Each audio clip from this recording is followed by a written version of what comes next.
단 75시간입니다. 75시간. 이란이 무려 30년 동안 수백조 원을 쏟아부어 만든 지하군사 요새가 단 75시간 만에 사실상 거대한 무덤으로 바뀌었습니다. 더 기가 막힌 건요. 이란의 탄도미사일 발사 능력이 전쟁 시작 대비 무려 90%나 줄어버렸다는 거예요. 자그마치 90%요. 쉽게 말해서요. 반토막도 아니고 열토막이 난 겁니다. 만약 여러분이 열심히 공부해서 100점을 목표로 했는데 시험을 치고 나니까 고작 10점만 남아있는 거예요. 그것도 이유를 모른 채로요. 그런데 이상하잖아요. 미사일은 아직 창고에 있거든요. 안 부서졌어요. 그럼 도대체 어떻게 전투력이 90%나 사라진 걸까요? 다들 이렇게 생각하실 거예요. 아, 미군이랑 이스라엘군이 벙커를 다 폭격해서 미사일을 날려버렸겠지. 근데요, 그게 아닙니다. 전혀요. 미국이 부순 건 벙커 안에 있는 미사일이 아니에요. 미국이 부순 건 바로 문이었습니다. 문 하나를 잠가버렸는데 이란의 미사일 90%가 한순간에 장식품이 되어버린 거예요. 어떻게 이런 말도 안 되는 일이 가능할까요? 그리고 더 소름 돋는 사실 하나 더. 지금 이란 산속에서 붉은 연기가 피어오르고 있습니다. 보통 붉은 연기 하면 산불이구나 하실 텐데요. 이 연기 땅속 깊은 곳에서 올라오고 있습니다.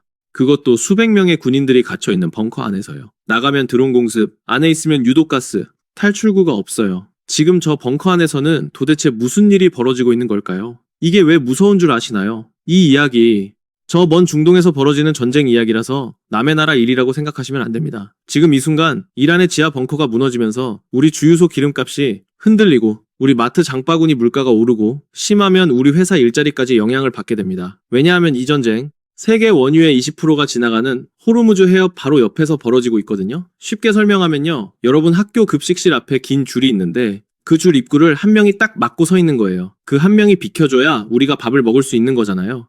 지금 이란이 딱 그 자리에 서 있는 겁니다. 그러니까 이건 단순한 전쟁 뉴스가 아니에요. 바로 내일 아침 우리 집 밥상과 우리 주식 계좌를 뒤흔들 수 있는 아주 무서운 이야기입니다. 도대체 어떻게 이런 말도 안 되는 일이 벌어진 걸까요? 30년 동안 수백조 원을 쏟아부은 이란의 지하 요새가 왜 단 75시간 만에 무너진 건지 뉴스에서는 절대 알려주지 않는 그 진짜 이유를 오늘 제가 초등학교 5학년도 하고 무릎칠 수 있게 아주 쉽고 재밌게 낱낱이 풀어드리겠습니다. 자, 지금부터 시간을 거슬러 올라가 봅시다.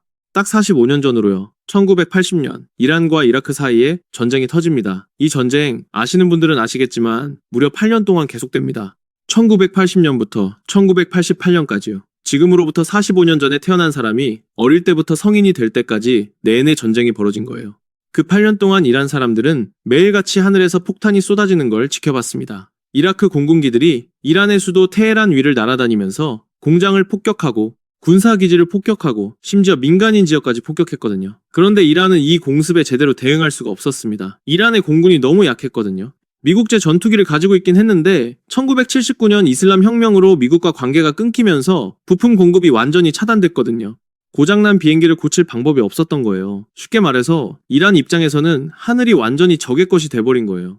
내 하늘인데 내가 쓸 수가 없는 상황인 거죠. 여러분, 학교 운동장을 생각해보세요. 나는 운동장에서 뛰고 싶은데 불량배들이 운동장을 다 차지하고 있어서 내가 발도 못 들이는 거잖아요. 근데 불량배들을 이길 힘이 없어요. 그럼 어떻게 하겠어요? 맞아요. 숨는 거죠. 이란이 딱 그 선택을 한 겁니다. 하늘은 못 이겨. 그럼 땅속으로 들어가자. 이 8년간의 전쟁이 이란 전체에 엄청난 집단 트라우마를 남겼거든요. 이란 군부의 핵심 인물들, 혁명 수비대의 지휘관들, 이 사람들 모두 이 전쟁을 직접 겪은 세대예요. 그 사람들의 머릿속에 딱 하나의 결론이 새겨진 거예요. 하늘을 뺏기면 죽는다. 그러니까 더 깊이 숨자. 전쟁이 끝난 1988년 이후 이란은 국가 차원에서 지하 건설 프로젝트를 시작합니다. 혁명 수비대 공병부대가 총 동원됐어요. 이 사람들, 이란에서 군사적으로 가장 엘리트인 집단이거든요. 이 엘리트들이 수십 년 동안 산을 파기 시작합니다. 이란의 지형이 이걸 가능하게 해줬어요. 이란 국토의 절반 이상이 산악지형이거든요. 자그로스 산맥, 알보르즈 산맥,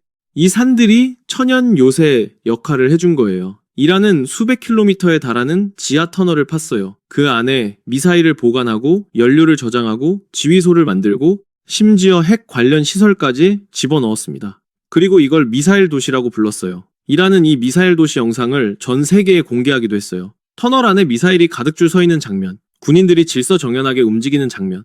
이게 이란 입장에서는 엄청난 자랑이었거든요. 봐라, 우리 땅속에 이만큼 있다. 우리를 건드리면 저 미사일이 전부 날아간다. 이게 바로 이란의 억지력이었어요. 나를 건드리면 너도 크게 다친다는 믿음을 상대에게 심어주는 것. 이걸 억지력이라고 하는데요. 이란은 이 억지력을 지하벙커와 대량 미사일에 올인한 거예요. 그리고 30년 동안 이 전략은 꽤 잘 먹혔어요. 미국도 이스라엘도 이란의 핵심 시설을 직접 공격하는데 망설였거든요. 저 미사일들이 반격할까봐요. 그런데 2025년 이 30년짜리 전략이 단 75시간 만에 무너집니다. 자, 이제 핵심으로 들어가 봅시다. 어떻게 미사일을 직접 부수지 않고도 이란의 전투력 90%를 날려버릴 수 있었을까요? 제가 아주 쉬운 비유를 하나 들어드릴게요. 여러분, 금고를 생각해보세요. 엄청나게 단단한 금고가 있어요. 안에는 돈도 있고 중요한 서류도 있고 귀중품도 다 들어있어요. 이 금고 박살을 내려면 특수 드릴로 몇 시간을 갈아야 해요. 쉽게 못 부수는 거예요. 근데요, 만약 누군가가 이 금고가 있는 방의 문을 용접해서 아예 잠가버린다면 금고 안에 아무리 돈이 많아도 그 돈을 꺼낼 수가 없잖아요. 사용할 수가 없는 거예요. 금고를 부수지 않아도 방문 하나만 막으면 금고는 그냥 장식품이 되는 거예요. 미국이랑 이스라엘이 한 일이 딱 이겁니다. 벙커. 안에 있는 미사일을 직접 폭격해서 없애는 게 아니라 벙커의 출입구를 봉쇄한 거예요. 벙커 문을 잠가버린 거죠. 그런데 여기서 이란 벙커의 구조적인 약점이 드러나요. 미사일이 아무리 땅속 깊은 벙커에 있어도 그 미사일을 발사하려면 반드시 밖으로 나와야 해요. 쉽게 말해서요, 미사일이 벙커 안에서 발사되는 게 아니에요. 발사대가 밖으로 나와야 해요. 발사 준비를 하는데 몇 시간이 걸리는데 그 시간 동안 밖에 노출되는 거거든요. 여러분, 개미굴을 상상해보세요. 개미들이 땅속에 아무리 많이 살아도 먹이를 구하러 나와야 하잖아요. 그 순간에 잡아버리면 되는 거예요. 개미굴 전체를 무너뜨릴 필요가 없이 입구에서 기다리고 있으면 되는 거예요. 미군과 이스라엘군이 딱 이 전략을 쓴 거예요. 비스텔스 폭격기가 날아가서 벙커 출입구를 폭격했어요. 그것도 여러 출입구를 동시에요. 그리고 드론이 24시간 그 자리를 감시했어요. 이 드론들 엄청 무서운 놈들이에요. 피자 배달 드론처럼 작고 귀여운 게 아니라 수백 킬로미터를 날아다니면서 24시간 감시하고 뭔가 움직이면 바로 타격할 수 있는 군사용 드론들이거든요. 그러니까 이란 군인들 입장에서는 어떻게 됐을까요? 나가면 드론이 보고 있다가 공격해. 그럼 못 나가는 거예요. 안에 있을 수밖에 없는 거죠. 근데 안에 있으면요? 아까 말씀드렸잖아요. 이란 산속에서 붉은 연기가 피어오르고 있다고요. 그 붉은 연기의 정체가 바로 하이드라진이에요. 탄도미사일 연료거든요. 미사일 연료가 새고 있는 거예요. 벙커 안에서요, 하이드라진이 얼마나 위험한 물질이냐면요, 조금만 마셔도 폐에 손상을 입히고 고농도에 노출되면 즉사할 수 있어요. 유독성이 엄청나게 강한 물질이에요. 나가면 드론 공습, 안에 있으면 유독가스. 이게 바로 이란 군인들이 지금 처한 상황입니다. 자, 이제 숫자로 이야기해볼게요. 이게 얼마나 충격적인 상황인지 실감하실 수 있게요. 전쟁 시작 전 이란은 중동에서 가장 많은 탄도미사일을 보유한 국가 중 하나였어요. 전문가들은 이란이 수천 개의 탄도미사일을 보유하고 있다고 추정했어요. 사거리도 다양해서 이스라엘 전역은 물론 유럽 일부까지 닿을 수 있는 미사일들도 포함해서요, 이란이 자랑하는 샤하브 미사일, 파테흐 미사일, 호르람샤르 미사일, 이 미사일들이 다 지하 벙커 안에 있었어요. 그리고 이란의 탄도미사일 발사 능력이 전쟁 시작 이후 불과 75시간 만에 전쟁 초기 대비 약 90% 감소했다는 정황이 포착됐습니다. 24시간 발사 횟수는 전쟁 시작 이후 최저치를 기록했고요. 쉽게 비유하면요, 100명이 공격하던 게 10명으로 줄어든 거예요. 10명도 아직 전투력이 있는 거 아니냐고요? 맞아요. 그런데 그 10명마저도 문이 잠긴 방 안에 갇혀 있는 거예요. 미국 정보당국은 이란의 전략적 억지력이 심각하게 훼손됐다는 평가를 내리고 있어요. 물론 미 정보당국이 확인한 파괴량과 추정 파괴량, 그리고 아직 확인되지 않은 이란의 숨겨진 전력은 구분해서 봐야 해요. 이란이 모든 걸 잃은 건 아닐 수 있거든요. 이 부분은 나중에 다시 짚어볼게요. 자, 그럼 여기서 한 가지 의문이 생겨요. 이란 지도부, 혁명수비대 사령관들. 이 사람들이 그냥 이렇게 당하고만 있는 걸까요? 겉으로 보기엔 이란이 일방적으로 당하는 것처럼 보이는데 속을 들여다보면 이란이 지금 가장 두려워하는 게 따로 있어요. 바로 억지력의 붕괴예요. 억지력이 뭐냐고요? 쉽게 말해서 나를 건드리면 너도 크게 다친다는 믿음을 상대방에게 심어주는 것이에요. 예를 들어볼게요. 학교에서 가장 무서운 친구가 누구예요? 싸움을 잘하는 친구잖아요. 근데 그 친구가 싸움을 잘한다는 걸 모두가 알기 때문에 아무도 건드리지 않잖아요. 실제로 싸우지 않아도 싸움을 잘한다는 명성 자체가 보호막이 되는 거예요. 이란의 보호막이 딱 그 미사일이었어요. 우리한테 함부로 손대면 저 미사일 수천 기가 날아간다. 이스라엘도 미국 기지도 다 날아간다. 이 위협이 이란을 30년간 지켜준 거예요. 그런데 지금 그 보호막이 무너지고 있는 거예요. 이란이 가진 카드를 생각해보면 핵무기는 아직 완성 못했어요. 공군은 노후해서 거의 전력이 없어요. 해군은 제한적이에요. 그러니까 이란에게 남은 핵심 카드가 대량 미사일밖에 없었던 거거든요. 근데 그 마지막 카드가 지금 지하에 갇혀서 쓸 수 없는 상태가 되어가고 있는 거예요. 권총을 가지고 있는데 손이 묶여 있는 것과 같아요. 총은 있는데 쏠 수가 없는 거예요. 자, 지금부터가 진짜 소름 돋는 이야기예요. 아까 이란이 미사일 도시 영상을 자랑스럽게 전 세계에 공개했다고 했잖아요. 터널 안에 미사일이 가득 줄 서 있는 장면, 출입구의 구조, 내부 배치. 이게 이란 입장에서는 봐라, 우리 이만큼 있다는 자랑이었는데요. 미국과 이스라엘 정보기관 입장에서는 어떻게 보였을까요? 이건 선물이었어요. 위성 사진으로 외부 구조를 보고 선전 영상으로 내부 구조를 확인하고 이 두 가지를 합치면 벙커의 입체 도면이 완성되는 거거든요. 이란이 우리 무섭지? 하면서 보여준 영상이 결국 여기가 약점이야라는 지도가 된 거예요. 크고 화려하게 만든 게 오히려 더 확실한 표적이 된 거예요. 이게 진짜 아이러니예요. 더 강해 보이려고 공개한 게 더 쉽게 무너지는 원인이 된 거예요. 그리고 여기서 북한 이야기를 안 할 수가 없어요. 북한은 이란과 달리 핵심 시설을 소규모로 분산해서 숨겨요. 크고 화려한 기지 몇 개에 다 몰아넣는 게 아니라 여기저기 흩어놓는 거예요. 금고 100개에 나눠 넣는 방식이에요. 금고 하나가 털려도 나머지 99개는 살아있는 거거든요. 이란은 초대형 금고 하나에 다 넣었다가 그 금고방 문이 잠기는 순간 전부 한 번에 봉인당한 거예요. 북한이 이란의 이 결과를 보면서 얼마나 벌벌 떨고 있을지, 그리고 얼마나 많은 교훈을 얻고 있을지 생각만 해도 소름 돋지 않으시나요? 자, 그럼 이제 앞으로 어떻게 될지 시나리오를 짚어볼게요. 이게 왜 중요하냐면 이 시나리오에 따라 우리 기름값, 우리 물가, 우리 주식 계좌가 달라지거든요. 첫 번째 시나리오, 이란의 비대칭 전술 전환이에요. 이란이 벙커 전략이 막히면 다른 방법을 쓰기 시작할 거예요. 대량 미사일 대신 더 작고 빠르고 예측하기 어려운 무기들을 쓰는 거예요. 자폭 드론이 대표적이에요. 이란이 만드는 샤헤드 드론, 러시아가 우크라이나에서 써서 유명해진 그 드론이거든요. 레이더에 잘 안 잡히고 싸고 많이 만들 수 있어요. 사이버 공격도 강해질 수 있어요. 이스라엘 전력망, 수도 시스템, 금융 시스템을 해킹하는 거예요. 미사일 대신 컴퓨터로 공격하는 거죠. 쉽게 말해서 정면 싸움에서 지면 골목 싸움으로 바꾸는 거예요. 두 번째 시나리오, 호르무즈 해협 봉쇄 카드예요. 이게 우리한테 가장 직접적으로 영향을 미치는 시나리오예요. 이란은 호르무즈 해협을 봉쇄할 수 있어요. 페르시아만에서 빠져나오는 길목이거든요. 호르무즈 해협이 얼마나 중요하냐면요. 전 세계 원유 거래량의 약 20%, 천연가스 거래량의 상당 부분이 이 해협을 통해 지나가거든요. 폭이 겨우 33km예요. 서울에서 수원까지 가는 거리랑 비슷해요. 그 좁은 길목이 막히면 중동에서 나오는 기름이 전 세계로 못 나가는 거예요. 수도꼭지는 계속 틀어져 있는데 배수구가 꽉 막힌 욕조를 생각해보세요. 물이 계속 나오지만 넘쳐흐를 뿐 쓸 수가 없는 거잖아요. 산유국들은 기름을 계속 퍼내는데 그 기름을 팔 수가 없는 상황이 되는 거예요. 이렇게 되면 국제 유가가 어떻게 될까요? 폭등하겠죠. 우리나라는 원유의 70% 이상을 중동에서 수입해요. 기름값이 오르면 당장 주유소 기름값이 오르고 배달비가 오르고 마트 물가가 오르고 전기 요금이 오르는 거예요. 그러니까 이 전쟁, 저 먼 중동에서 벌어지고 있지만 우리 지갑 안에서 벌어지는 전쟁이기도 한 거예요. 세 번째 시나리오, 가장 위험한 카드인 핵이에요. 이건 최악의 시나리오예요. 그냥 지나칠 수도 있지만 팩트로서 짚고 넘어가야 해요. 재래식 무기가 막히면 핵무기를 더 열심히 개발하려는 유혹이 강해질 수 있어요. 역사적으로 보면 리비아의 카다피는 핵을 포기했다가 결국 사망했어요. 반면 북한은 핵을 개발하면서 지금도 생존하고 있어요. 이란 지도부 일부가 이 논리를 쓰기 시작할 수 있어요.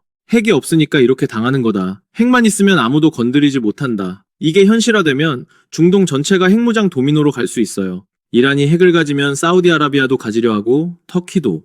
이게 연쇄 반응으로 이어지는 거예요. 이 시나리오가 현실이 되면 세계 경제 전체가 흔들리는 거예요. 우리 주식 계좌도요. 자, 여기서 저희 채널답게 공정하게 반대쪽 시각도 짚어봐야겠죠. 제가 이란 벙커 전략이 무너졌다고 설명드렸는데 이 부분에 반론도 분명히 있어요. 첫 번째 반론입니다. 이란이 다 잃은 게 아닐 수 있다는 거예요. 미 정보당국이 확인한 이란의 피해량과 이란이 실제로 잃은 전력은 다를 수 있어요. 이란이 공개하지 않은 더 깊이 분산된 소규모 시설들이 있을 수 있거든요. 이란이 선전 영상에 보여준 시설만 당한 거고 진짜 숨겨놓은 전력은 살아있을 수 있다는 거예요. 이건 일리 있는 주장이에요. 우리가 아직 모르는 게 있을 수 있거든요. 두 번째 반론입니다. 벙커버스터가 진짜 다 뚫은 건지 확인이 안 된다는 거예요. 이란의 산악 지형이 워낙 깊고 단단하기 때문에 벙커버스터가 모든 벙커를 완전히 파괴했다고 단정하기 어렵다는 주장도 있어요. 아직 생존한 전력이 있을 수 있고 그게 어느 시점에 반격에 나설 수 있다는 거예요. 이 주장도 무시할 수 없어요. 현대전에서 완전한 파괴는 쉽게 선언할 수 없거든요. 세 번째 반론입니다. 그래서 이 전쟁이 더 위험해진 거다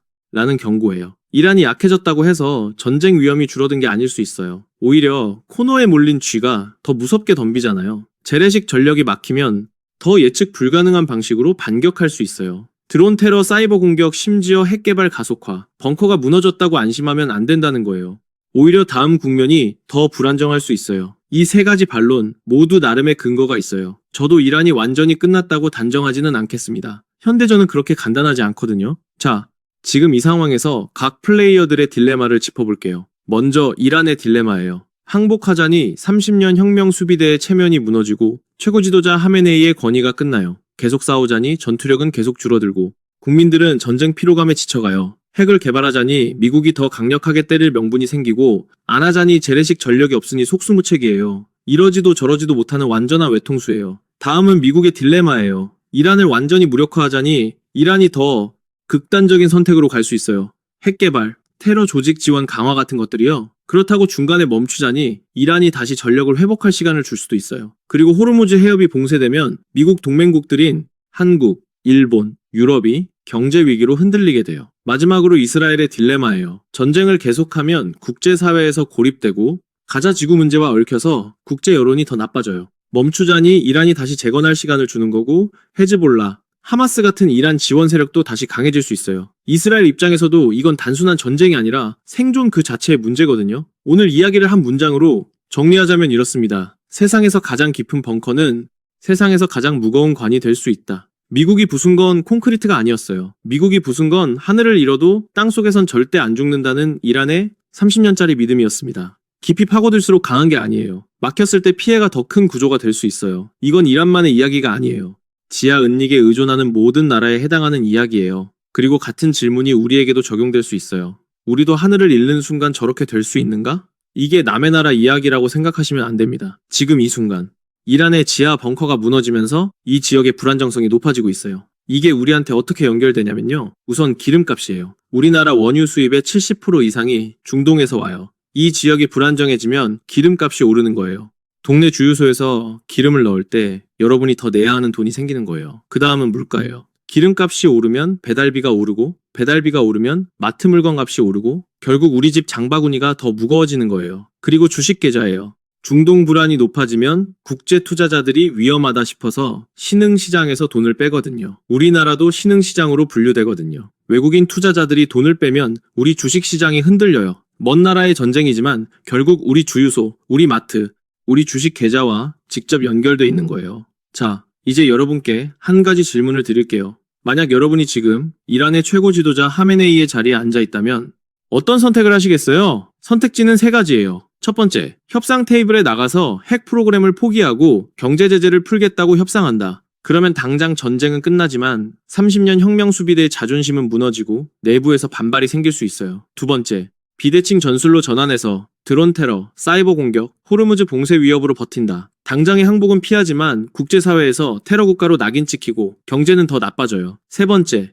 핵 개발을 가속화해서 핵 보유라는 최후의 카드를 만든다. 북한처럼 핵이 있으면 아무도 못 건드린다. 하지만 핵 개발이 알려지는 순간 미국이 훨씬 더 강력하게 공격할 명분이 생겨요. 여러분이라면 어떤 선택을 하시겠어요? 댓글에 1번, 2번, 3번으로 의견 남겨주세요. 그리고 이유도요? 진짜 흥미로운 이야기들이 나올 것 같아서 기대가 되네요. 다음 영상에서는 이번 전쟁에서 진짜 충격적인 반전 이야기를 해드리려고 해요. 이란의 벙커가 무너지는 동안 조용히 엄청난 돈을 쓸어 담은 나라가 있거든요. 힌트를 살짝만 드리자면 이 나라 전쟁이 터지기 전에 딱 이 상황을 예상하고 미리 준비를 해뒀어요. 어떻게 이게 가능했는지 다음 영상에서 아주 낱낱이 파헤쳐 드릴게요. 오늘 영상이 유익하셨다면 구독과 좋아요 꾹 눌러주시고요. 알림 설정까지 해두시면 다음 영상 올라오자마자 가장 먼저 보실 수 있어요. 저는 다음 영상에서 또 찾아오겠습니다. 감사합니다.